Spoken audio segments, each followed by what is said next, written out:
ಶರಣ್ಯೇ ತ್ರ್ಯಂಬಕೆ ದೇವಿ ನಾರಾಯಣಿ ನಮೋಸ್ತುತೆ. ನನ್ನ ಹೆಸರು ಕೀರ್ತನ.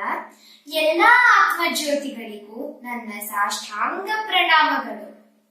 ಈ ವರ್ಷದ ನವರಾತ್ರಿ ಉತ್ಸವಕ್ಕೆ ಸುಸ್ವಾಗತ. ನವರಾತ್ರಿ ಅಂದ್ರೇನು? ನವರಾತ್ರಿ ಅಂದ್ರೆ 9 ರಾತ್ರಿಗಳು. ನಾವು ರಾತ್ರಿಯಲ್ಲಿ ಏನ್ ಮಾಡ್ತೀವಿ? ನಾವು ರಾತ್ರಿಯಲ್ಲಿ ಚೆನ್ನಾಗಿ ನಿದ್ದೆ ಮಾಡ್ತೀವಿ ಅಲ್ವಾ? ನಾವು ನಿದ್ದೆ ಮಾಡಿದಾಗ ನಮ್ಮ ಮನಸ್ಸಿಗೆ ಮತ್ತೆ ದೇಹಕ್ಕೆ ಶಾಂತಿ ಸಿಗತ್ತೆ. ಬೆಳಗ್ಗೆ ಎದ್ದಾಗ ನಮಗೆ ಶಕ್ತಿ ಇರತ್ತೆ ಎಲ್ಲ ಕೆಲಸ ಮಾಡಕ್ಕೂ. ಹಾಗಿದ್ರೆ ನವರಾತ್ರಿ ದಿನ ಏನ್ ಮಾಡ್ಬೇಕು ನಾವು? ನವರಾತ್ರಿ ದಿನ ನಾವು ಧ್ಯಾನ ಮಾಡ್ಬೇಕು, ಪ್ರಾರ್ಥನೆ ಮಾಡ್ಬೇಕು, ಉಪವಾಸ ಮಾಡ್ಬೇಕು. ಅದನ್ನ ಮಾಡಿದ್ರೆ ನಮ್ಮ ಮನಸ್ಸಿಗೆ ಮತ್ತೆ ದೇಹಕ್ಕೆ ಶಾಂತಿ ಸಿಗತ್ತೆ, ಮತ್ತೆ ನಮ್ಮ ಕೆಟ್ಟ ಆಲೋಚನೆಗಳು ಹೊರಟೋಗುತ್ತೆ. ಮೊದಲು 3 ದಿನ ನಾವು ಮಹಾಶಕ್ತಿ ಜಗನ್ಮಾತೆ ದುರಿತನಾಶಿನಿ ದುರ್ಗೆಯನ್ನು ಪ್ರಾರ್ಥಿಸ್ತೀವಿ. ಮುಂದಿನ 3 ದಿನ ನಾವು ಸಂಪತ್ತನ್ನು ಮತ್ತು ಸದ್ಗುಣವನ್ನು ಕರುಣಿಸುವ ಲಕ್ಷ್ಮಿಯನ್ನು ಪ್ರಾರ್ಥಿಸ್ತೀವಿ. ಕೊನೆಯ 3 ದಿನ ನಾವು ಆತ್ಮವಿದ್ಯೆಯನ್ನು ಪ್ರಸಾದಿಸುವ ಸರಸ್ವತಿಯನ್ನು ಪ್ರಾರ್ಥಿಸ್ತೀವಿ. 9 ರಾತ್ರಿಗಳಿದೆ ಅಲ್ವಾ? 9 ರಾತ್ರಿಗಳಿಗೂ ಬೇರೆ ಬೇರೆ ಹೆಸರಿದೆ, ಬೇರೆ ಬೇರೆ ಮಹತ್ವನೂ ಇದೆ. ಅದನ್ನ ತಿಳ್ಕೊಳ್ಳೋಣ ಬನ್ನಿ. ಮೊದಲನೆಯ ರಾತ್ರಿ ನಾವು ದೇವಿ ಶೈಲಪುತ್ರಿಯನ್ನು ಪ್ರಾರ್ಥಿಸ್ತೀವಿ. ಶೈಲ ಅಂದ್ರೆ ಪರ್ವತ, ಪುತ್ರಿ ಅಂದ್ರೆ ಮಗಳು. ಪರ್ವತದ ಮಗಳು ಯಾರು? ಪರ್ವತದ ಮಗಳು ಪಾರ್ವತಿ. ಪಾರ್ವತಿ ಪರ್ವತದ ಮೇಲೆ ನಿಂತ್ಕೊಳ್ತಾಳೆ. ಪರ್ವತ ತುಂಬಾ ಎತ್ತರ, ಅದ್ರ ಮೇಲೆ ಪಾರ್ವತಿ ನಿಂತ್ಕೊಳ್ತಾಳೆ. ನಾವೆಲ್ಲರೂ ಪರ್ವತದ ಮೇಲೆ ನಿಂತ್ಕೊಂಡ್ರೆ ಎಲ್ಲ ಕೆಳಗಡೆ ಏನ್ ನಡೀತಿದೆ ಅಂತ ನೋಡ್ಬೋದು ಅಲ್ವಾ? ಅದೇ ತರ ಪಾರ್ವತಿನೂ ಎಲ್ಲಾ ನೋಡ್ತಿರ್ತಾಳೆ. ಅದಕ್ಕೆ ಅವಳಿಗೆ ಎಲ್ಲಾ ಗೊತ್ತು. ಹಾಗಿದ್ರೆ ಅವತ್ತಿನ ದಿನ ನಾವು ಅವಳನ್ನು ಏನಂತ ಕೇಳ್ಬೇಕು? ಅವಳನ್ನು ನಾವೇನಂತ ಕೇಳ್ಬೇಕು ಅಂದ್ರೆ, ಅವಳಿಗೇನೇನೋ ಗೊತ್ತಿದೆ, ಅದನ್ನ ನಮಗೂ ಹೇಳ್ಕೊಡ್ಬೇಕು ಅಂತ ಕೇಳ್ಕೊಳ್ಬೇಕು. ಇವಾಗ ಪ್ರೇರಣಾ ನಮಗೆ ಶುಂಭ ಮತ್ತೆ ನಿಶುಂಭರವರ ಕಥೆಯನ್ನು ಹೇಳುತ್ತಾಳೆ. ಬನ್ನಿ ಕೇಳಿಸ್ಕೊಳ್ಳೋಣ. ಶ್ರೀ ಗುರುಭ್ಯೋ ನಮಃ. ಹರಿ ಓಂ. ಎಲ್ಲ ಆತ್ಮಜ್ಯೋತಿಗಳಿಗೂ ನನ್ನ ನಮಸ್ಕಾರಗಳು. ನಾನು ಯಾವ ಕಥೆಯನ್ನು ಹೇಳುತ್ತಾ ಇದ್ದೀನಿ ಸ್ನೇಹಿತರೆ? ಶುಂಭ ಹಾಗೂ ನಿಶುಂಭರ ಕಥೆ. ಒಂದಾನೊಂದು ಕಾಲದಲ್ಲಿ 2 ರಾಕ್ಷಸರಿದ್ದರು. ಅವರ ಹೆಸರು ಶುಂಭ ಹಾಗೂ ನಿಶುಂಭ. ಅವರಿಗೆ ತ್ರಿಲೋಕದ ರಾಜರಾಗಬೇಕೆಂದು ಇಚ್ಛೆ ಇತ್ತು. ಅವರಿಗೆ ಒಬ್ಬ ಗೆಳೆಯನಿದ್ದನು. ಅವನ ಹೆಸರು ದಾರುಕ್. ಅವನ ಪತ್ನಿ ದಾರುಕ ದೇವಿ ಪಾರ್ವತಿಯ ಬಹಳ ದೊಡ್ಡ ಭಕ್ತಳು.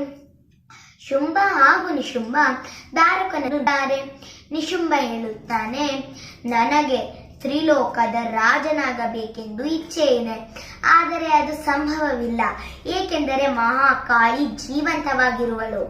ನೀವೇ ನೋಡಿರುವಿರಲ್ಲವೇ ರಕ್ತಬೀಜನನ್ನು ಅವಳು ಹೇಗೆ ಸಂಹರಿಸಿದಳು ಎಂದು. ಆಗ ಶುಂಭ ಹೇಳುತ್ತಾನೆ, ಇಲ್ಲ ಅನುಜಃ, ನಾವು ಪ್ರಥಮ ಆ ಮಹಾಕಾಳಿಯ ಅಂತ್ಯವನ್ನು ಮಾಡಬೇಕು. ಆಗ ಅದು ಸಂಭವವಿದೆ, ನಾವು ತ್ರಿಲೋಕದ ರಾಜರಾಗಬಹುದು ಎಂದು. ದಾರುಕ್ ಹೇಳುತ್ತಾನೆ, ನಿಮಗೆ ತಿಳಿದಿದೆ, ನನ್ನ ಪತ್ನಿ ಪಾರ್ವತಿಯ ಬಹಳ ದೊಡ್ಡ ಭಕ್ತಳು. ಅವಳು ಆಹ್ವಾನಿಸಿದರೆ ಸ್ವಯಂ ಮಹಾಪಾರ್ವತಿಯೇ ಪ್ರತ್ಯಕ್ಷಳಾಗುತ್ತಾಳೆ ಎಂದು. ದಾರುಕ ಧ್ಯಾನವನ್ನು ಮಾಡುತ್ತಾಳೆ. ಪಾರ್ವತಿ ಸ್ವಯಂ ಪ್ರತ್ಯಕ್ಷಳಾಗುತ್ತಾಳೆ. ಆಗ ಶುಂಭ ನಿಶುಂಭ ದಾರುಕ್ ಬರುತ್ತಾರೆ. ನಿಶುಂಭ ಹೇಳುತ್ತಾನೆ, ಪಾರ್ವತಿ, ನೀನು ನಿನ್ನ ರಕ್ಷಣೆಗಾಗಿ ಮಹಾಕಾಳಿಯನ್ನು ಕರೆ, ಇಲ್ಲವೆಂದರೆ ನಿನ್ನ ವಧೆ ನಿಶ್ಚಿತ ಇವತ್ತು ಎಂದು. ಆಗ ಪಾರ್ವತಿ ಹೇಳುತ್ತಾಳೆ, ಮೂಢರೇ, ನಿಮಗೆ ತಿಳಿದಿಲ್ಲವೇ ಮಹಾಕಾಳಿ ಯಾರು ಹಾಗೂ ಪಾರ್ವತಿ ಯಾರು ಎಂದು? ನಾನೇ ಮಹಾಕಾಳಿ, ನಾನೇ ಪಾರ್ವತಿ, ನಾನೇ ಶುರು, ನಾನೇ ಕೊನೆ. ನಾನು ನಿಮ್ಮೆಲ್ಲರ ಅಂತ್ಯವನ್ನು ಮಾಡಿಬಿಡುವೆ ಎಂದು ಘೋಷಿಸುತ್ತಾಳೆ ಪಾರ್ವತಿ. ಇದನ್ನೆಲ್ಲದನ್ನು ನೋಡಿದ ಧಾರುಕಕ್ಕೆ ಭಯವಾಗುತ್ತದೆ. ಅವನು ಅವನ ಪತ್ನಿಯ ಬಳಿ ಹೋಗಿ ಹೇಳುತ್ತಾನೆ, ನಾನು ನಿನಗೆ ಮಹಾಕಾಳಿಯನ್ನು ಆಹ್ವಾನ ಮಾಡು ಎಂದು ಹೇಳಿಲ್ಲ, ನಾನು ನಿನಗೆ ದೇವಿ ಪಾರ್ವತಿಯನ್ನು ಕರೆ ಎಂದೆ. ಏನು ಮಾಡಿದೆ ನೀನು? ನಾನು ನಿನ್ನನ್ನು ಇಲ್ಲೇ ವಧೆ ಮಾಡಿಬಿಡುವೆ ಎಂದು ಕತ್ತಿಯನ್ನು ತೆಗೆದುಕೊಳ್ಳುತ್ತಾನೆ. ಆಗ ಪಾರ್ವತಿ ಪ್ರತ್ಯಕ್ಷಳಾಗುತ್ತಾಳೆ. ಅವಳು ಅವಳ ಭಯಂಕರ ರೂಪ ಮಹಾಕಾಳಿಯ ರೂಪವನ್ನು ಧರಿಸುತ್ತಾಳೆ. ಅವಳು ಹೇಳುತ್ತಾಳೆ, ಮೂಢ, ಯಾರನ್ನು ಸಂಹಾರ ಮಾಡುತ್ತಿರುವೆ? ನೀನು ಸ್ತ್ರೀಯನ್ನು ಸಂಹಾರ ಮಾಡಕೂಡದು, ಇದು ದೊಡ್ಡ ಪಾಪವಾಗುವುದು ಎಂದು ಹೇಳಿ ಅವಳ ಕತ್ತಿಯನ್ನು ತೆಗೆದುಕೊಂಡು ಧಾರುಕನ ತಲೆಯನ್ನು ಕತ್ತರಿಸಿ ಬಿಡುತ್ತಾಳೆ. ಇದನ್ನು ನೋಡಿದ ಶುಂಭ ಹಾಗೂ ನಿಶುಂಭ ಓಡಿ ಹೋಗುತ್ತಾರೆ. ಮಹಾಕಾಳಿಯ ಕೋಪ ನೆತ್ತಿಗೆ ಇರುತ್ತದೆ.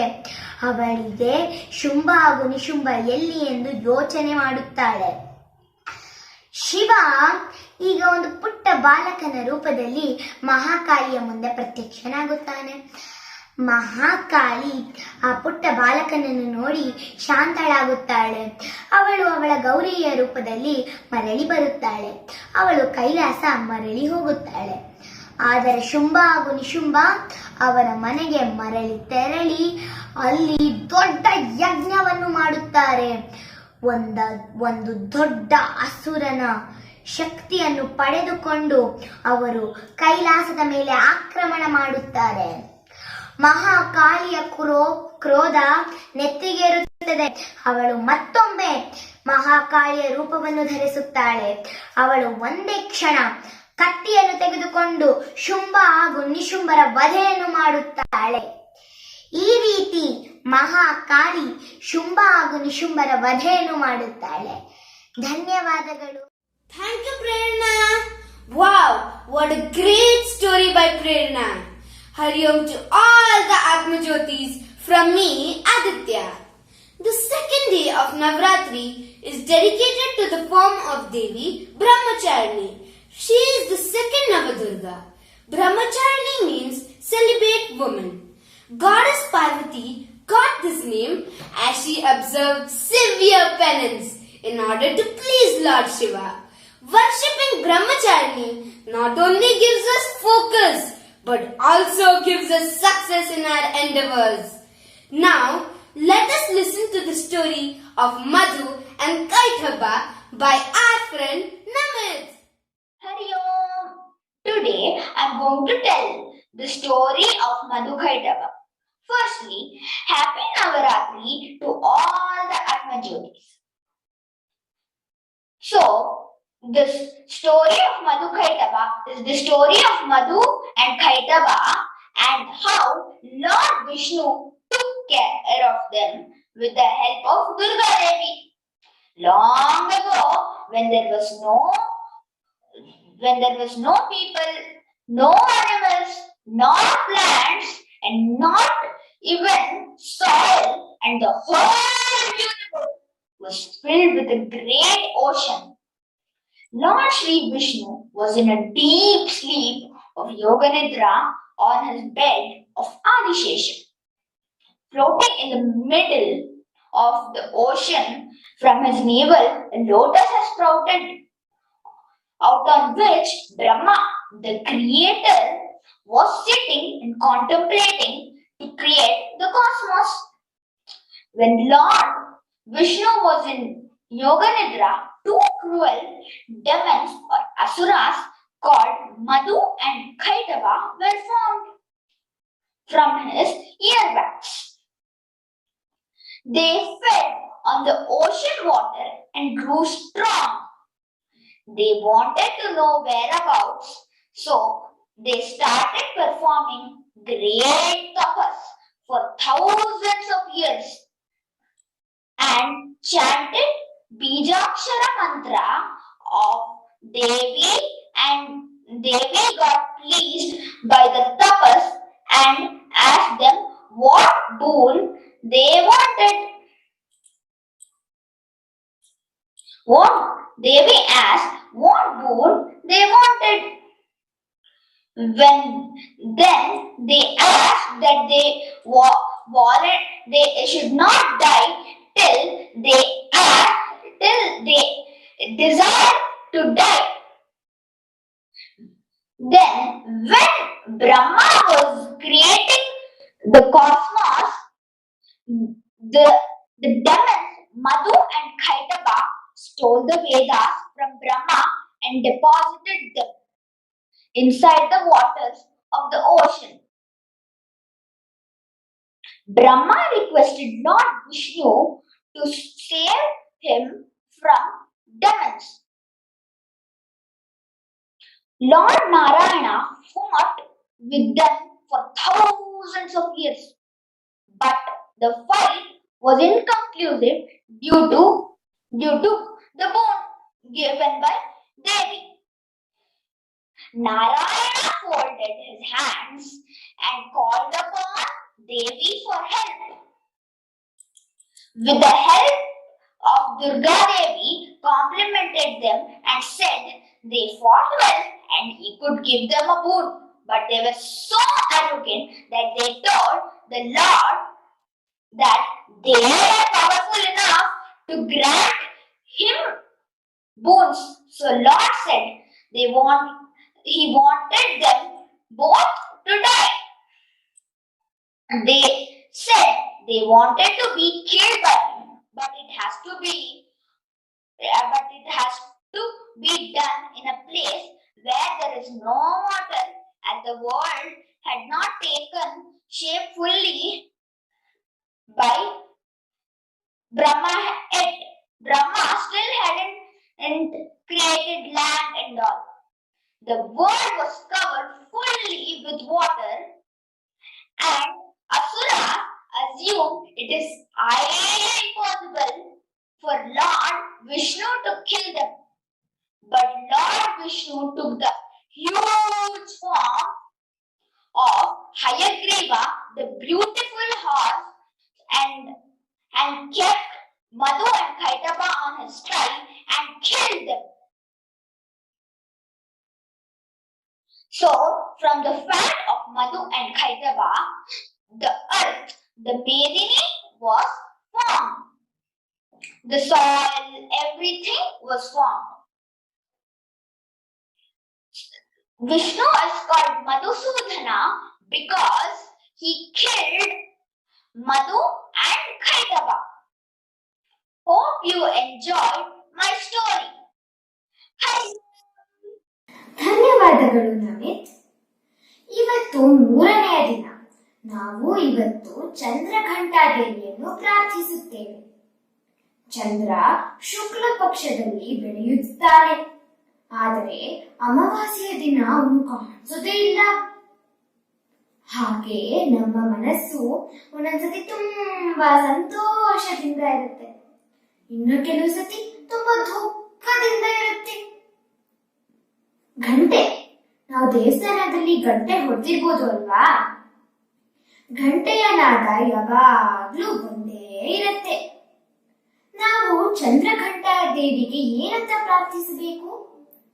ಚಂದ್ರಘಂಟಾ ದೇವಿಯನ್ನು ನಾವೇನಂತ ಕೇಳ್ಕೊಳ್ಬೇಕು ಅಂದ್ರೆ, ನಮ್ಮ ಮನಸ್ಸು ಗಂಟೆ ತರ ಇರ್ಬೇಕು, ಚಂದ್ರನ್ ತರ ಇರಬಾರ್ದು. ಗಂಟೆ ತರ ಯಾವಾಗ್ಲೂ ಸಂತೋಷದಿಂದ ಇರಬೇಕು. ಇವಾಗ ಹಂಸ ನಮಗೆಲ್ಲರಿಗೂ ಮಹಿಷಾಸುರನ ವಧೆಯ ಬಗ್ಗೆ ಹೇಳುತ್ತಾಳೆ. ನಮಸ್ತೆ, ಎಲ್ಲರಿಗೂ ನವರಾತ್ರಿ ಹಬ್ಬದ ನಮಸ್ಕಾರಗಳು ಹಾಗೂ ಶುಭಾಶಯಗಳು. ಈಗ ನಾವು ದೇವಿಯ ಎಷ್ಟು ಪ್ರಾರ್ಥನೆ ಮಾಡುತ್ತೇವೆ, ಆವಾಗ ನಮಗೆ ಅಷ್ಟು ಪುಣ್ಯ ಬರುತ್ತದೆ. ನಾವು ಎಲ್ಲರೂ ದೇವಿಯನ್ನ ಪ್ರಾರ್ಥಿಸೋಣ. ನಾನು ನಿಮಗೆಲ್ಲರಿಗೂ ಇವತ್ತು ಒಂದು ಕಥೆ ಹೇಳುತ್ತಿದ್ದೇನೆ. ಒಂದು ದಿನ ಒಬ್ಬನು ತುಂಬಾ ಕೆಟ್ಟ ರಾಕ್ಷಸ ಇದ್ದ. ಅವನು ತುಂಬಾ ಅಂದ್ರೆ ತುಂಬಾ ಕೆಟ್ಟವನು. ಅವನು ಒಂದು ಕಠಿಣವಾದ ತಪಸ್ಸನ್ನ ಮಾಡಿ ಬ್ರಹ್ಮದೇವರನ್ನ ಪ್ರಸನ್ನಗೊಳಿಸುತ್ತಾನೆ. ಬ್ರಹ್ಮದೇವರು ಪ್ರತ್ಯಕ್ಷವಾಗಿ, ಮಹಿಷಾಸುರ, ಏನು ಬೇಕು ನಿನಗೆ? ನಾನು ನಿನ್ನ ತಪಸ್ಸನ್ನ ಮೆಚ್ಚಿದ್ದೇನೆ.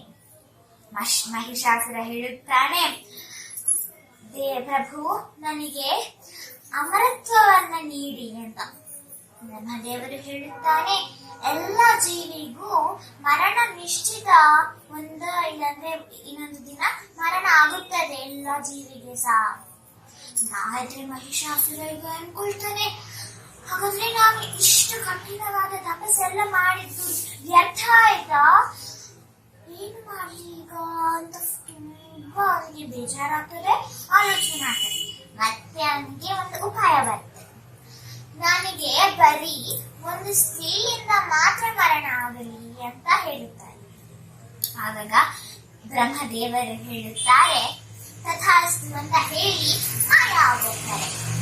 ಮಹಿಷಾಸುರ ಈಗ ವ್ಯಂಗ್ಯವಾಗಿ ನಗುತ್ತಾ ಹೇಳುತ್ತಾನೆ, ಬ್ರಹ್ಮದೇವರು ತಿಳಿದೋ ತಿಳಿಯದೆ ನನಗೆ ಅಮರತ್ವವನ್ನ ನೀಡಿದ್ರು, ಈಗ ನಾನೇ ತ್ರಿಲೋಕನ ನಾನೇ ರಾಜ, ಈಗ ತ್ರಿಲೋಕಗೆ. ಅವನು ಈಗ ದೇವಲೋಕಕ್ಕೆ ಹೋಗಿ ದೇವರನ್ನ ಎಲ್ಲ ಓಡಿಸ್ತಾನೆ. ಮತ್ತೆ ಯಾರೆಲ್ಲ ತ್ರಿಮೂರ್ತಿಗಳು ಅನ್ನ ಪ್ರಾರ್ಥನೆ ಮಾಡುತ್ತಾರೋ ಅವ್ರನ್ನೆಲ್ಲ ಅವ್ರು ಸಾಯಿಸ್ತಾನೆ. ಮತ್ತೆ ಅವನು ಹೇಳುತ್ತಾ ಇರ್ತಾನೆ, ನಾನೇ ರಾಜ, ನಾನೇ ದೇವರು, ನೀನ್ ನನಗೇನೆ ಪ್ರಾರ್ಥನೆ ಮಾಡ್ಬೇಕು, ನೀವ್ ನನ್ಗೆ ಪೂಜೆ ಮಾಡಬೇಕು ಅಂತ ಹೇಳ್ತಾನೆ ಇರ್ತಾನೆ ಎಲ್ಲ ಕಡೆ. ಮತ್ತೆ ಮತ್ತೆ ದೇವರೆಲ್ಲ ಹೋಗ್ತಾರೆ ತ್ರಿಮೂರ್ತಿಗಳ ಹತ್ರ, ನಮ್ಮನ್ನ ನೀವೇ ಕಾಪಾಡಬೇಕು, ನಮ್ಮನ್ನ ಕಾಪಾಡಿ, ಈ ಮಹಿಷಾಸುರ ನಮ್ಮ ಮನೆಯಿಂದ ಓಡಿಸಿದಾನೆ, ದೇವಲೋಕದಿಂದ ನಮ್ಮನ್ನ ಓಡಿಸಿದಾನೆ, ನೀವೇ ನಮ್ಮನ್ನ ಕಾಪಾಡಬೇಕು ಅಂತ. ತ್ರಿಮೂರ್ತಿಗಳು ಅವರ ಶಕ್ತಿಯಿಂದ ಒಂದು ಸ್ತ್ರೀ ಪ್ರತ್ಯಕ್ಷ ಆಗುತ್ತಾಳೆ. ಆ ಸ್ತ್ರೀಯೇ ದುರ್ಗೆ ಮಾತೆ. ದುರ್ಗೆ ಮಾತೆಗೆ ಎಲ್ಲರೂ ಬೇಡಿಕೊಳ್ಳುತ್ತಾರೆ, ನೀವೇ ಮಹಿಷಾಸುರನ ಅಂತ್ಯ ಮಾಡಬೇಕು, ನೀವೇ ನಮ್ಮನ್ನ ಕಾಪಾಡಬೇಕು. ಅದಕ್ಕೆ ದುರ್ಗೆ ಮಾತೆ ಹೇಳುತ್ತಾರೆ, ನೀವೆಲ್ಲರೂ ನಿಶ್ಚಿಂತವಾಗಿ ಇರಿ, ನಾನು ಮಹಿಷಾಸುರನ ಅಂತ್ಯ ಮಾಡುತ್ತೇನೆ, ಅದು ನಿಶ್ಚಿತ ಅಂತ ಹೇಳುತ್ತಾರೆ. ಮತ್ತೆ ದುರ್ಗೆ ಮಾತೆ ಹೋಗ್ತಾಳೆ. ಅಲ್ಲಿ ಮಹಿಷಾಸುರನ ಹತ್ರ ಹೋಗಿ ಹೇಳುತ್ತಾರೆ, ಮಹಿಷಾಸುರ ಹೊರಗೆ ಬಾ. ಮಹಿಷಾಸುರ ಹೊರಗೆ ಬಂದು ನೋಡುತ್ತಾರೆ, ಕೇವಲ ಒಬ್ಬ ಸ್ತ್ರೀ, ನೀನೇನ್ ಮಾಡ್ತಿದ್ದಿ ಇಲ್ಲಿ ಅಂತ. ಅದಕ್ಕೆ ದುರ್ಗೆ ಮಾತೆ ಹೇಳುತ್ತಾರೆ, ನಾನು ಬ್ರಹ್ಮದೇವರನ ವರನ ಪೂರ್ತಿ ಮಾಡ್ಲಿಕ್ಕೆ ಬಂದಿದ್ದೇನೆ ಅಂತ. ಆವಾಗ ಮಹಿಷಾಸುರ ಹೇಳುತ್ತಾನೆ, ನೀನು ಕೇವಲ ಒಬ್ಬ ಸ್ತ್ರೀ, ನನ್ನನ್ನ ಅಂತ್ಯ ಮಾಡುತ್ತೀಯಾ ಅಂತ ಹೇಳಿ ಅವನು ಸೈನಿಕರನ್ನ ಆಕ್ರಮಣ ಮಾಡ್ಲಿಕ್ಕೆ ಹೇಳುತ್ತಾನೆ. ಸೈನಿಕರು ಎಲ್ಲ ಆಕ್ರಮಣ ಮಾಡುತ್ತಾರೆ. ದುರ್ಗೆ ಮಾತಾ ಒಂದೇ ಒಂದು ಉಸಿರಿನಲ್ಲಿ ಎಲ್ಲ ಸೈನಿಕರು ಬಿದ್ದು ಬಿಡ್ತಾರೆ. ಮತ್ತೆ ಅದಕ್ಕೆ ಮಹಿಷಾಸುರನಿಗೆ ಆಶ್ಚರ್ಯ ಆಗ್ತದೆ, ಕೇವಲ ಒಬ್ಬ ಸ್ತ್ರೀಗೆ ಇಷ್ಟು ಶಕ್ತಿ ಉಂಟಾ ಅಂತ ಹೇಳಿ ಅವನೇ ಆಕ್ರಮಣ ಮಾಡ್ತಾನೆ. ಬೇರೆ ಬೇರೆ ರೂಪವನ್ನ ಪಡೆಕೊಂಡು ಅವನು ಆಕ್ರಮಣ ಮಾಡುತ್ತಾನೆ. ಆದರೆ ಅವನಿಗೆ ದುರ್ಗಾ ಮಾತನ್ನ ಸೋಲಿಸ್ಲಿಕ್ಕಾಗಿಲ್ಲ. ಮತ್ತೆ ಮಹಿಷಾಸುರ ಒಂದು ಎಮ್ಮೆಯ ರೂಪದಲ್ಲಿ ಆಕ್ರಮಣ ಮಾಡುತ್ತಾನೆ. ಎಮ್ಮೆಯ ರೂಪದಲ್ಲಿ ಆಕ್ರಮಣ ಮಾಡಿದ್ದಾಗ ದುರ್ಗೆ ಮತ್ತು ತ್ರಿಶೂಲದಲ್ಲಿ ಅವನನ್ನ ಅಂತ್ಯ ಮಾಡುತ್ತಾರೆ. ಅಂತ್ಯ ಮಾಡಿದ್ದಾಗ ಎಲ್ಲರಿಗೂ ಖುಷಿ ಆಗುತ್ತದೆ. ಮತ್ತೆ ಆ ದುರ್ಗೆ ಮಾತೆಗೆ ಈ ಮಹಿಷಾಸುರ ಮರ್ದಿನಿ ಅಂತ ಹೆಸರು ಬಂತು. ಮತ್ತೆ ದುರ್ಗೆ ಮಾತೆಗೆ ಶಾಂತ ಮಾಡಲಿಕ್ಕೆ ಎಲ್ಲಾರು ಐಗಿರಿ ನಂದಿನಿ ನಂದಿತ ಮೇಧಿನಿ ವಿಶ್ವ ವಿನೋದಿನಿ ನಂದನುತೆ ಗಿರಿವರ ವಿಂಧ್ಯ ಶಿರೋಧಿನಿ ವಾಸಿನಿ ವಿಷ್ಣು ವಿಲಾಸಿನಿ ಜಿಷ್ಣುನುತೆ ಅಂತ ಹೇಳುತ್ತಾರೆ. ಮತ್ತೆ ಎಲ್ಲ ದೇವರಿಗೂ ಖುಷಿಯಾಗುತ್ತದೆ. ಈ ತರ ದುರ್ಗೆ ಮಾತೆಗೆ ಮಹಿಷಾಸುರ ಮರ್ದಿನಿ ಅಂತ ಹೆಸರು ಬಂತು. ಈ ರೀತಿ ಮಹಿಷಾಸುರನ ಅಂತ್ಯ ಆಯಿತು. ನಮಸ್ಕಾರ. Thank you, Hamsa. That was a wonderful story. The fourth Navadurga is called Kushmanda, which means pumpkin. The anda here also means the cosmic egg. The universe is round like a pumpkin. The whole of the creation is contained within this egg.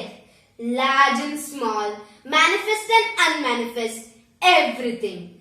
Devi Kushmanda gives us the knowledge of everything that goes on in the present moment. Coming up is the story of Dhoomralochana by our friend Mayank. Hari Om, I am Mayank Bhatt. Today I am going to tell the story of Dhoomralochana Vat. Who was Dhoomralochana? Dhoomralochana was the commander of the army of Shumbha. Goddess Durga had come to reside on the Himalayas until the death of the demon. When Shumbha came to know that a beautiful woman had come to the Himalayas, he thought of marrying her and making the most beautiful woman in the universe his wife. Therefore, he sent his servants with a proposal of marriage. However, Goddess Durga rejected the proposal. Enraged by the humiliation at the hands of the goddess, Shumbha now sent his trusted commander Dhoomralochana, ordering him to get Goddess Durga to his court, whether by hook or by crook. He ordered him to first request the goddess, and if the request failed, he should drag her to the court. He was further also ordered to kill whosoever who tried to intervene. Dhoomralochana went with an army of 60,000 other demons to the Himalayas, not knowing that he was marching towards his own death. Goddess Durga smiled at the pride of which the army as well as the commander were approaching her. She knew that the time for another battle had come, that another demon had fallen to excessive pride. Dhoomralochana requested Goddess Durga to come to the court of Shumbha. Goddess Durga rejected, so Dhoomralochana now declared that he would drag her to the court. Enraged by these words, Goddess Durga roared out hum, and Dhoomralochana was reduced to ashes merely by the power of the roar. Seeing this, the army of Dhoomralochana ran towards Goddess Durga. The mount of Goddess Durga, the lion, jumped over the army and killed each of them.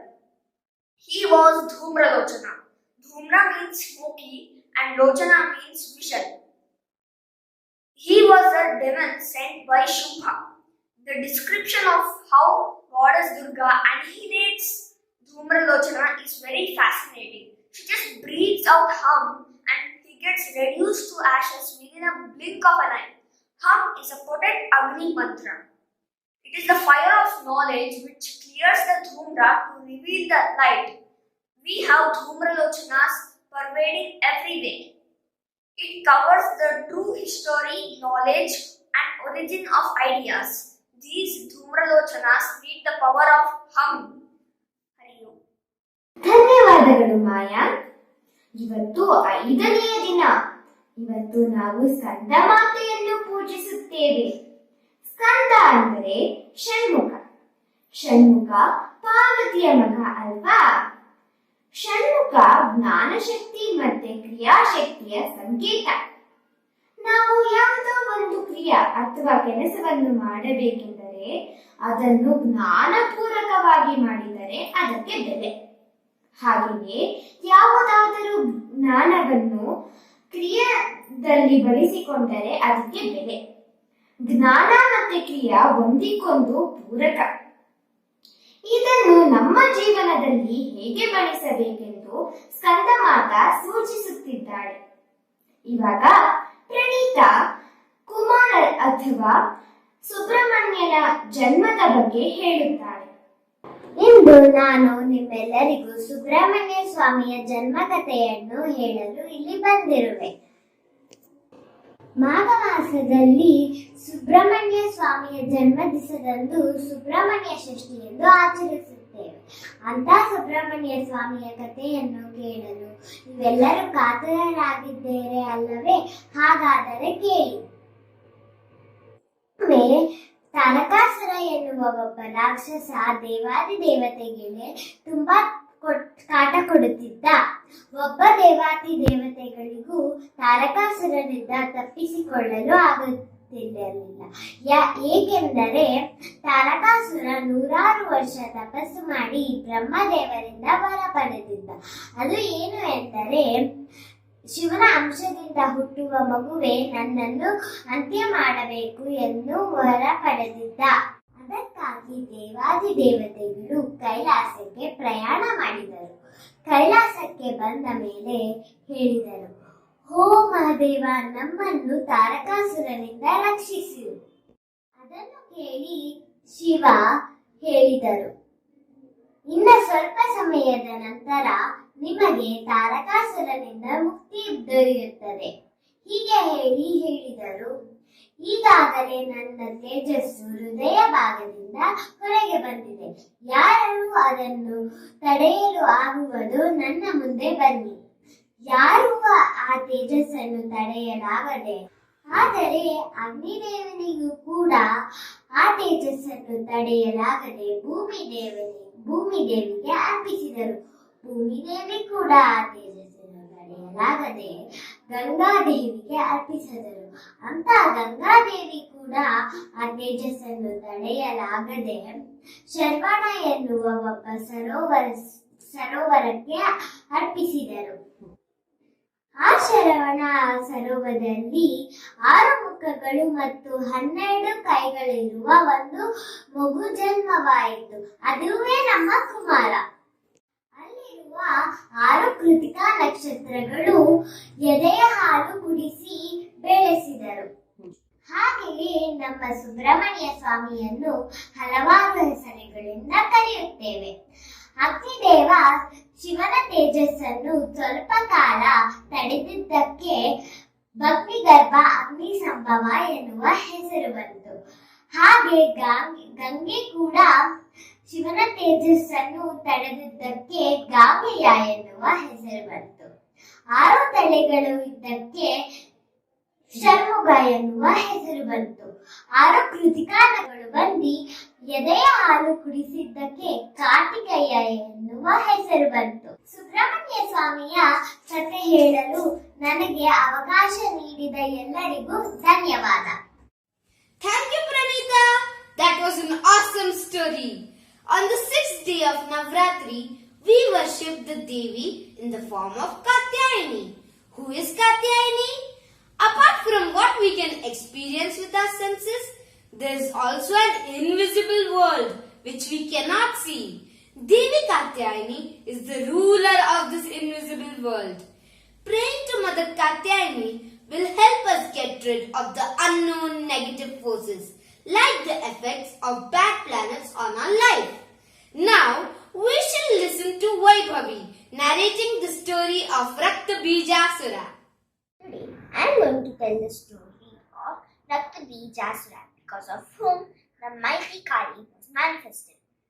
When raktabeejaasura's father, Rumba, had died, his mother too gave up her life in the fire, out of which the demonic being raktabeejaasura was born. Lord Brahma, pleased with raktabeejaasura's tapas, had fulfilled raktabeejaasura's wish that when a drop of his blood shall touch the earth, another mighty asur shall be born out of it, an exact replica and the one that has the same strength and power as raktabeejaasura. Later, when raktabeejaasura started as a military head under shumbha-nishumbha, after learning that goddess Parmeshwari had killed Chanda-Munda, Shumbha sent raktabeejaasura's full army to capture goddess Parmeshwari. Seeing the divinity of the goddess, raktabeejaasura asked her to marry Shumbha. The goddess got very angry and told, now, because of what you did, not a single being like that shall live on the earth again. Hearing this, raktabeejaasura's full army surrounded goddess Parmeshwari. The Saptamatrikas started and rushed to help and support goddess Parmeshwari. The Saptamatrikas are manifest manifestations of various gods, like from Brahma came Brahmani, from Vishnu came Vaishnavi, from Maheshwar came Maheshwari, from Varaha came Varahi, from Kumara Swami came Kaumari, from Narasimha Swami came Chandika, from Indra Shakti came Indrani. When they all started fighting, Goddess Parameshwari became angry, and out of her came a black-skinned, red-eyed, canine-toothed, scary goddess with a lot of loud howling sounds coming. The enemy started holding their ears. It was very loud. Next, what happened was, during this, Raktabeejaasura was fighting with Indrani. Indrani took her mighty weapon, the Vajrayuda, and struck Raktabeejaasura with it. From the wound that Raktabeejaasura had, the blood fell on the ground, and when it fell, another mighty Asur came up. And soon, a few more, and a lot of Raktabeejaasuras were born. Vaishnavi, seeing this, took her Chakrayuda and struck it at Raktabeejaasura. Now, the blood again fell on the ground, and more Raktabeejaasuras came. Soon, the battlefield was filled with hundreds and thousands of Raktabeejaasuras.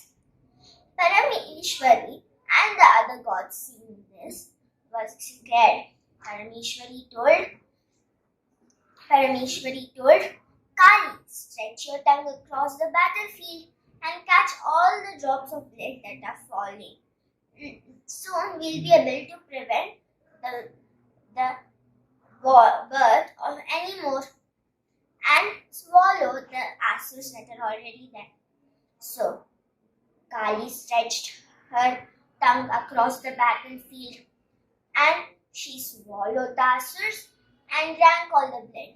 Now, Raktabeejaasura, who was left with less blood, became weak, and God Kali beheaded Raktabeejaasura. Thank you. ಧನ್ಯವಾದಗಳು ವೈಭವಿ. ಇವತ್ತು 7ನೆಯ ದಿನ. ಇವತ್ತು ನಾವು ದೇವಿ ಕಾಳರಾತ್ರಿಯನ್ನು ಪೂಜಿಸುತ್ತೇವೆ. ಕಾಳರಾತ್ರಿ ದೇವಿಯ ಉಗ್ರ ಸ್ವರೂಪ. ಅವಳ ಮುಂದೆ ಯಾವ ದುಷ್ಟಶಕ್ತಿಯೂ ನಿಲ್ಲುವುದಕ್ಕೆ ಆಗಲ್ಲ.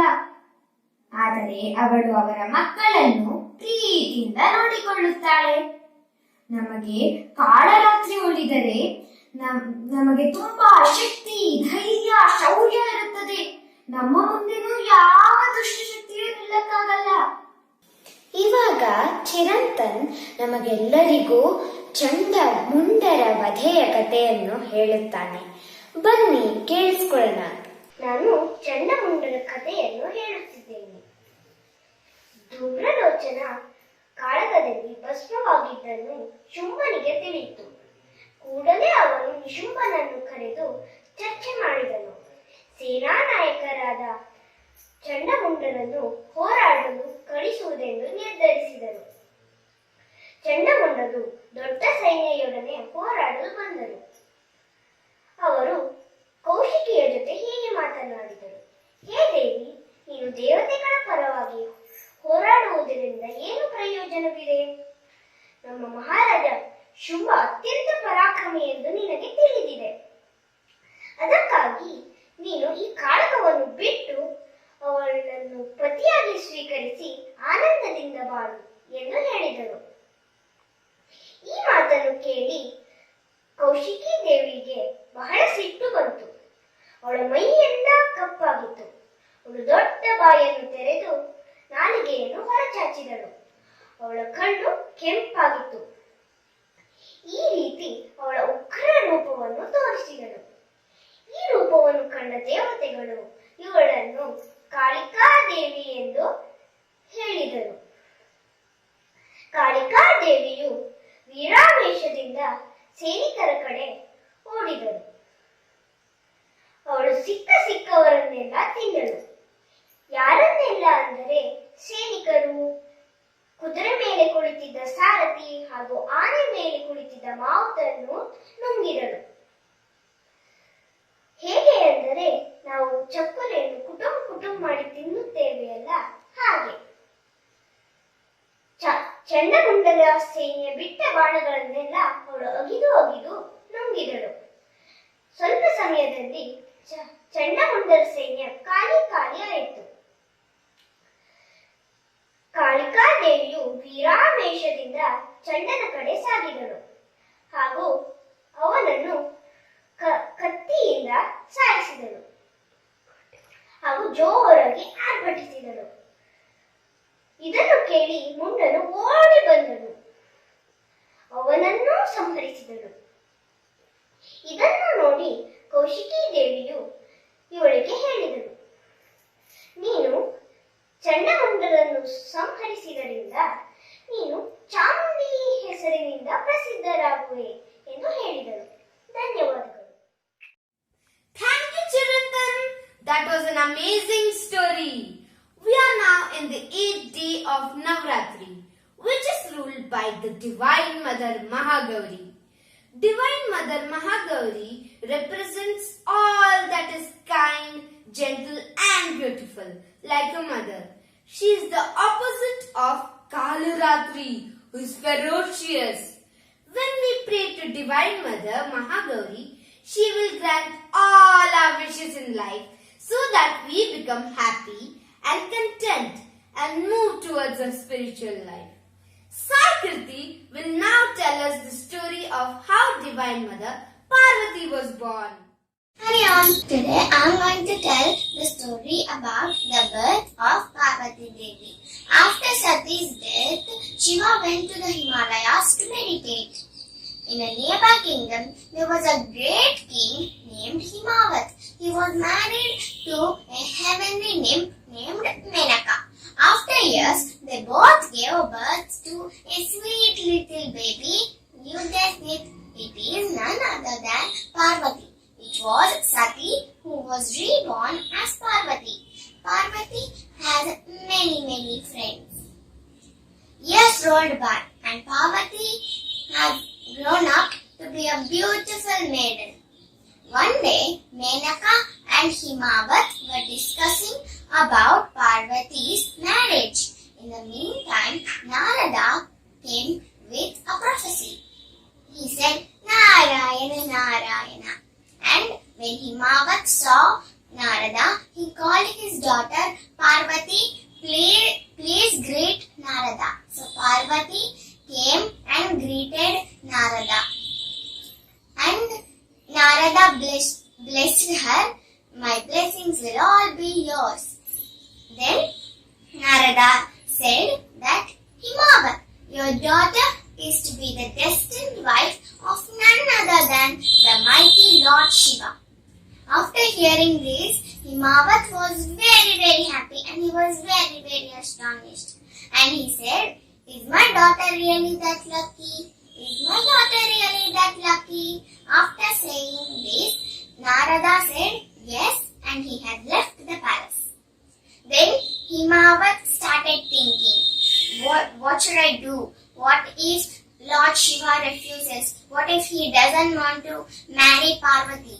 So then he thought, what should I do? Narada's prophecies always come true. So I will wait for some time and see. So he waited for many days and Shiva did not come. So one day he struck an idea. So he went to Menaka to tell his idea to her. So he went to her and said that I should take Parvati to Lord Shiva, then maybe he wants to marry her. Then Menaka said, yes, but do you know where Shiva is now? Then Himavat said, no, I will go and ask Parvati. Menaka said, yeah, you should do that. He went to ask Parvati. Then Parvati said that, yes, I have seen Shiva many times. in the Himalayas. So, the next day, they went to meet Shiva. There he was meditating. He had sensed that Himavat and Parvati were coming, so he opened his eyes to look. Himavat said that, "Oh Lord, you have no one to help you in your rituals. Let my daughter Parvati help you." So then Lord Shiva thought for a few seconds. And then he calmly replied, "Yes, she can help me with my rituals." After saying this, Himavat went to the palace while leaving Parvati near Shiva. Parvati would pluck flowers for the worship and she would fan him gently, and she would also clean the Lord's prayer seat. Slowly, Parvati's desire of marrying Lord Shiva grew. On an auspicious day, they both got married. Hari Om. ಧನ್ಯವಾದಗಳು ಸಾಯಿಕೃತಿ. ಇವತ್ತು 9ನೇ ರಾತ್ರಿ, ಕೊನೆಯ ರಾತ್ರಿ. ಇವತ್ತು ನಾವು ದೇವಿ ಸಿದ್ಧಿದಾತ್ರಿಯನ್ನು ಪ್ರಾರ್ಥಿಸುತ್ತೇವೆ. ಸಿದ್ಧಿ ಅಂದ್ರೆ ಬಯಸಿದ್ದು ಯಾವುದೇ ಪ್ರಯತ್ನವಿಲ್ಲದೆ ನೆರವೇರುವುದು. ಇವಾಗ ನಾವೇನೋ ಅನ್ಕೊಂಡ್ಬಿಡ್ತೀವಿ, ಹಾಗೆ ಬಿಡುತ್ತೆ. ನೆನ್ಸ್ಕೊಡ್ತೀವಿ, ಆಗ್ಬಿಡುತ್ತೆ. ಹಂಗೆ ಎಲ್ಲ ನಮ್ ಬೇಕಾದೆಲ್ಲ ನಮ್ ಬಂದ್ಬಿಡುತ್ತೆ. ಏನು ಆಸೆನೇ ಇರಲ್ಲ. ಅವಾಗ ಈ ಜಗತ್ನಲ್ಲಿ ನಮ್ಗೆ ಏನು ಬೇಕಾಗಲ್ಲ, ನಮ್ಗೆ ತೃಪ್ತಿ ಬಂದ್ಬಿಡುತ್ತೆ. ಅವಾಗ ನಾವು ದೇವಿ ಸಿದ್ಧಿದಾತ್ರಿಯನ್ನು ಬ್ರಹ್ಮಜ್ಞಾನ ಪಡೆಯಕ್ಕೆ ಕೇಳ್ತೀವಿ. ಇವಾಗ ನಮ್ ಬ್ರಹ್ಮಜ್ಞಾನವೂ ಬಂದ್ಬಿಡುತ್ತೆ. ಇವಾಗ ಪಲ್ಲವ ನಮಗೆಲ್ಲರಿಗೂ ಕಮ್ಮಾಸುರನ ವಧೆಯ ಕಥೆಯನ್ನು ಹೇಳುತ್ತಿದ್ದಾನೆ. ಕೇಳೋಣ ಬನ್ನಿ. ಸರ್ವಮಂಗಳ ಮಾಂಗಲ್ಯೆ ಶಿವೆ ಸರ್ವಾರ್ಥ ಸಾಧಿಕೆ ಶರಣ್ಯೆ ತ್ರಯಂಬಕೆ ದೇವಿ ನಾರಾಯಣಿ ನಮೋಸ್ತುತೆ. ಒಂದಾನೊಂದು ಕಾಲದಲ್ಲಿ ಕೋಲಮಹರ್ಷಿ ವಾಸವಾಗಿದ್ರು. ಕೋಲಮಹರ್ಷಿಗೆ ಕಮ್ಮಾಸುರ ಎಂಬ ರಾಕ್ಷಸ ತುಂಬಾನೇ ಕಾಟ ಕೊಡ್ತಿದ್ದ. ಅವನು ಬರೀ ಕೋಲಮಹರ್ಷಿಗಷ್ಟೇ ಕಾಟ ಕೊಡ್ತಿರ್ಲಿಲ್ಲ, ಇಂದ್ರನ್ ದೇವತೆಗಳಿಗೂ ಕಾಟ ಕೊಡ್ತಿದ್ದ. ಇಂದ್ರನ್ ದೇವತೆಗಳಿಗೆ ಕಾಟ ಕೊಡೋಷ್ಟು ಶಕ್ತಿ ಅವನಿಗೆ ಎಲ್ಲಿಂದ ಬಂತಪ್ಪ ಅಂದ್ರೆ, ಒಂದ್ಸತಿ ಬ್ರಹ್ಮದೇವರನ್ನ ಕುರಿತು ಅವನು ತಪಸ್ ಮಾಡಿ ನನಗೆ ಯಾವುದೇ ಪುರುಷರಿಂದನೂ ಹಾಗೂ ಯಾವುದೇ ಅಸುರರಿಂದನೂ ಸಾವು ಬರಬಾರ್ದಂತ ವರ ತಗೊಂಡ್ಬಿಟ್ಟಿದ್ದ. ಇದರಿಂದ ಅವನಿಗೆ ಇಷ್ಟೊಂದೆಲ್ಲ ಶಕ್ತಿ ಬಂದಿತ್ತು. ಅವನು ಮತ್ತೆ ನನಗೆ ಅತಳ ವಿತಳ ಪಾತಾಳ ಎಲ್ಲವನ್ನು ನಾನೇ ಗೆಲ್ಬೇಕು ಅಂತ ಮತ್ತೆ ಶಿವನನ್ನ ಕುರಿತು ತಪಸ್ಸಿ ಕೂತ್ಕೊಳ್ತಾನೆ. ಆಗ ಇಂದ್ರನ ದೇವತೆಗಳಿಗೆ ತಳಮಳ ಶುರು ಆಗುತ್ತೆ. ಮತ್ತೆ ನಮ್ಮನ್ನೆಲ್ಲ ಇವನು ಮತ್ತೆ ಕಾಟ ಕೊಡ್ತಾನೆ ನಮಗೆ ಅಂತ ಕಾತ್ಯಾಯನಿ ತಾಯರ ಹತ್ರ ಹೋಗಿ, ಅಮ್ಮ ನೀವೇ ನಮ್ಮನ್ನು ಕಾಪಾಡಬೇಕು, ಮೊದಲೇ ಶಿವ ಕರುಣಾಮಯಿ, ಯಾರು ಏನು ಕೇಳಿದ್ರು ಕೊಟ್ಬಿಡ್ತಾನೆ ಅಂತ ಹೇಳ್ತಾರೆ. ಅದಕ್ಕೆ ಕಾತ್ಯಾಯನಿ ತಾಯಿಯವರು, ಹೌದಾ ನಾನೇನಾದ್ರು ಒಂದು ಉಪಾಯ ಮಾಡ್ತೀನಿ ಅಂತ ಹೇಳಿ ಕಳಿಸ್ತಾರೆ ಅವರನ್ನೆಲ್ಲ. ಆಗ ಕಮ್ಮಾಸುರನ ತಪಸ್ಸಿಗೆ ಶಿವ ಮೆಚ್ಚಿ ಅವನ ಹತ್ರ ಬಂದು, ಕಮ್ಮಾಸುರ ನಿನಗೇನು ವರ ಬೇಕಪ್ಪ ಕೇಳು ಅಂತ ಹೇಳ್ತಾರೆ. ಇಷ್ಟೊತ್ತಿಗಾಲೆ ಕಾತ್ಯಾಯನಿ ತಾಯಿಯವರು ಕಮ್ಮಾಸುರನ ಗಂಟ್ಲಲ್ಲೋಗಿ ಕೂತ್ಕೊಂಡ್ಬಿಡ್ತಾರೆ. ಅದಕ್ಕೆ ಕಮ್ಮಾಸುರನಿಗೆ ಏನು ಮಾತೇ ಹೊರಡಲ್ಲ. ಶಿವ ಮತ್ತೆ ಕೇಳ್ತಾರೆ, ಏನ್ ಬೇಕು ಕಮ್ಮಾಸುರ ಕೇಳು ಅಂತ. ಹಿಂಗೆ ಮತ್ತು ಒಂದೆರಡು ಸತಿ ಕೇಳಿ ಶಿವ ಮಾಯವಾಗ್ಬಿಡ್ತಾರೆ. ಇದಕ್ಕೆಲ್ಲ ಕಾರಣ ದೇವಾನ್ ದೇವತೆಗಳಿಗೆ ಅಂತ ಕಮ್ಮಾಸುರಂಗ್ ಗೊತ್ತಾಗುತ್ತೆ. ಇವನು ಈ ರೀತಿ ಮೂಕನಾಗಿ ಏನೋ ಕೇಳಿದ್ದಕ್ಕೆ ಅವನಿಗೆ ಮೂಕಾಸುರ ಅಂತ ಹೆಸರು ಬಂದಿತ್ತು. ಇವನೀಗ ಮತ್ತೆ ಇಂದ್ರನ ದೇವತೆ ಮೇಲೆ ನಾನು ಹೊಡಿಬೇಕು, ಇಂದ್ರನ ದೇವತೆಗಳಿಗೆ ಹತ್ಯೆ ಮಾಡ್ಬೇಕು, ಇವ್ರಿಗೆ ಸಂಹಾರ ಮಾಡ್ಬೇಕು ಅಂತ ಯುದ್ಧಕ್ಕೆ ಹೋಗ್ತಾನೆ. ಆಗ ಇಂದ್ರನ ದೇವತೆಗಳಿಗೆ ಮತ್ತೆ ತಳಮಾಳ ಶುರು ಆಗಿ ತ್ರಿಮೂರ್ತಿಗಳ ಹತ್ರ ಹೋಗ್ತಾರೆ, ನೀವೇ ನಮಗೆ ಕಾಪಾಡ್ಬೇಕು ಇವಾಗ ಅಂತ. ಆಗ ತ್ರಿಮೂರ್ತಿಗಳು ಹೇಳ್ತಾರೆ, ಇಲ್ಲ ನಮ್ಮಿಂದ ಏನು ಮಾಡೋಕ್ಕಾಗಲ್ಲ, ಯಾಕಂದ್ರೆ ಅವ್ನು ನಮ್ಮ ಹತ್ರನೇ ವರ ಪಡೆದ್ಬಿಟ್ಟಿದ್ದಾನೆ ಯಾವುದೇ ಪುರುಷರಿಂದ ಸಾವು ಬರಬಾರ್ದಂತ ಅಂತ ಹೇಳ್ತಾರೆ. ಅದಕ್ಕೆ ಅವರು ಎಲ್ಲ ತ್ರಿಮೂರ್ತಿಗಳು ಕಾತ್ಯಾಯನಿ ತಾಯಿಯವರಿಗೆ ಎಲ್ಲ ಅವ್ರದ್ದು ಶಕ್ತಿಯನ್ನ ಧಾರೆ ಎರೀತಾರೆ. ಆಗ ಕಾತ್ಯಾಯನಿ ತಾಯಿ ಹಾಗೂ ಮೂಕಾಸುರಂಗೆ ಯುದ್ಧ ಶುರು ಆಗ್ಬೇಕಾರೆ ಎಲ್ಲ ಭೂಮಂಡಲನೇ ಅಲ್ಗಾಡುತ್ತೆ. ಆಗ ಎಲ್ಲ ಸಮುದ್ರ ಉಕ್ಕಿ ಬರುತ್ತೆ, ಎಲ್ಲ ಮೃಗಗಳು ದಿಕ್ಕಾಪಾಲಾಗ್ಬಿಡುತ್ತೆ. ಆಗ ಇವರಿಬ್ಬರಿಗೂ ಯುದ್ಧ ನಡೆದು ಕಾತ್ಯಾಯನಿ ತಾಯಿಯವರು ಮೂಕಾಸುರನ್ನ ಸಂಹಾರ ಮಾಡ್ತಾರೆ.